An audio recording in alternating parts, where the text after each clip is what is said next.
How's it going, everyone? This is Josh Miller, and you're listening to Cynical Reviews. My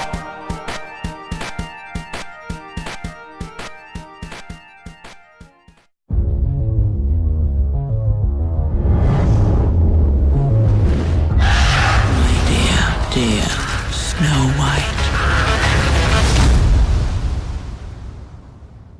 Snow White and the Huntsman. Now, this is a movie I was actually looking forward to seeing, as from what I could tell from the trailers, it seemed like it was actually going to be quite good.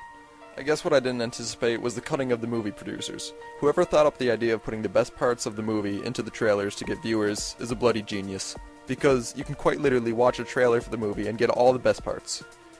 I suppose this is where my cynicism fails, because there are in fact good scenes in the movie. I thoroughly enjoyed the beginning, and that's where the story was strongest. It introduces the kingdom, the young Princess Snow White, and it explains why she's so important.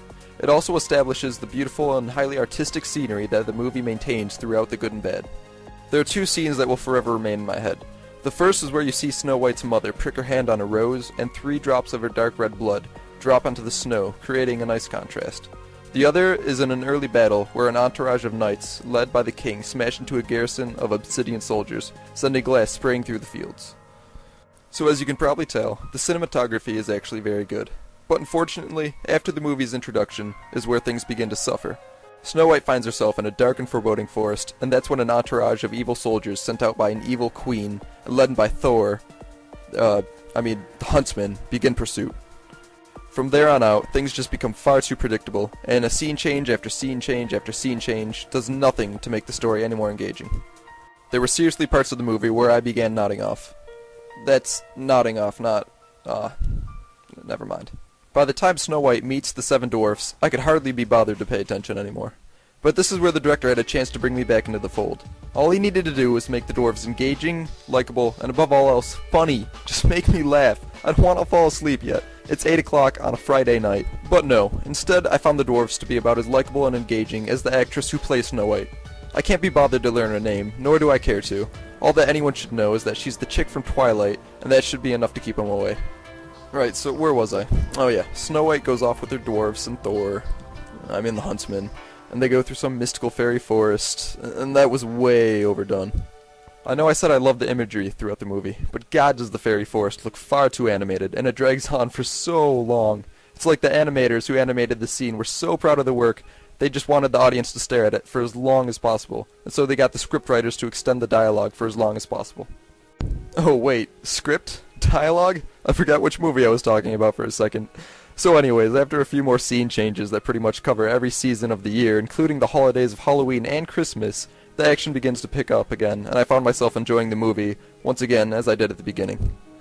It's interesting how a duke of some random castle and his son, who apparently still loves Snow White after not seeing her since childhood, it's okay, William, I know how that feels, are far more interesting than this so-called protagonist, who we've been trailing around through the entirety of this movie. I think the movie would have been far better if it kept switching between the affairs and war of the Duke with the evil witch queen lady, rather than showcase him once halfway through the movie, and then once more at the end for the final battle. But I digress. I think I was saying I was enjoying the movie at this point. Enjoying this movie. Right, yeah. So along the end comes, and there's a great huge battle, and I absolutely loved every bit of it. It was akin to Narnia, because in the first Narnia movie, there was that epic battle at the end.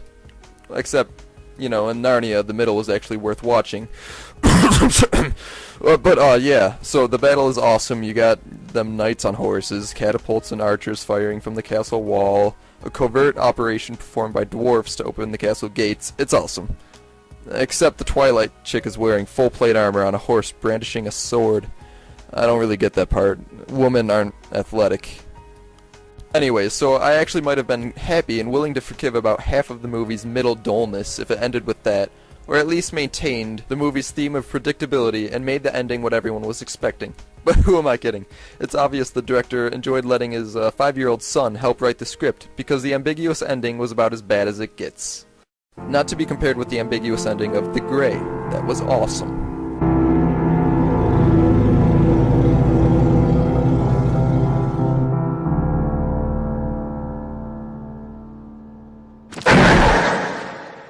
In all seriousness, there were so many ways this movie could have ended. The Twilight chick could have married Thor, and they all could have had a bunch of Thunder God babies. She could have hooked up with her childhood beloved, the son of that Duke, guy.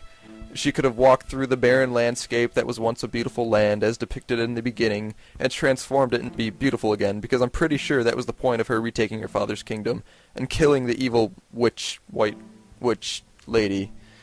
Oh, spoilers. But, yeah. No.